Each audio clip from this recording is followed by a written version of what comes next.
There comes a moment in life when silence is louder than war, when the past speaks more clearly than the present, and when we realize that the heaviest weight we carry is not what happened to us, but what we became because of it. This is where Thorfinn's story stops being fiction and begins to feel uncomfortably human. He begins as a child with clear eyes and an open heart, raised in peace by a father who once walked the path of violence and chose to abandon it, believing that a true warrior needs no sword. But when that father is taken from him, Thorfinn's world fractures, and like so many people, he does not heal from loss. He hardens around it. From that moment on, his life becomes motion without direction. He grows up surrounded by blood, believing that revenge will give his pain meaning, that anger will give him identity. He fights, kills, survives, and yet with every victory, he loses something invisible but essential. This is not just Thorfinn's tragedy. It is the human one. Many of us mistake suffering for purpose and pain for strength. We cling to our wounds not because they heal us, but because they remind us that what we lost once mattered. When the object of Thorfinn's revenge disappears from his life, not by his hand, but by fate, everything collapses. The anger that once carried him forward leaves him hollow. This is the moment many people recognize too late. The moment when what we chase for years vanishes, and we are left alone with ourselves. No enemy to fight, no excuse to hide behind, only silence, only truth, only the self we have been avoiding.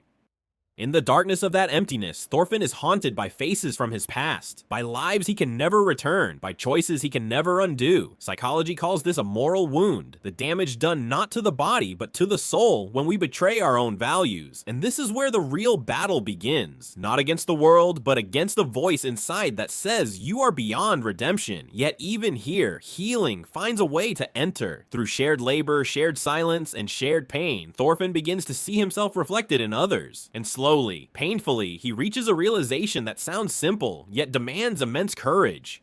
I have no enemies. This is not weakness. This is not surrender. This is the decision to stop defining oneself through hatred. It is the moment a person chooses not to be ruled by their worst memory. From this awakening comes another truth. I want to live in a world where violence is not the answer. Violence, after all, is often the language of fear, the fear of being powerless, forgotten, or broken. By rejecting it, Thorfinn is not rejecting strength, but redefining it. He is choosing to become someone who does not need to dominate in order to exist. And with this choice comes the hardest lesson of all. Forgiveness begins with the decision to stop hurting others. Before we can forgive ourselves, we must first stop projecting our pain outward. Many people hurt others not because they are cruel, but because they are wounded and afraid to face their own reflection. Thorfinn learns that healing is not passive. It is an active, daily commitment to act differently, even when the past still screams.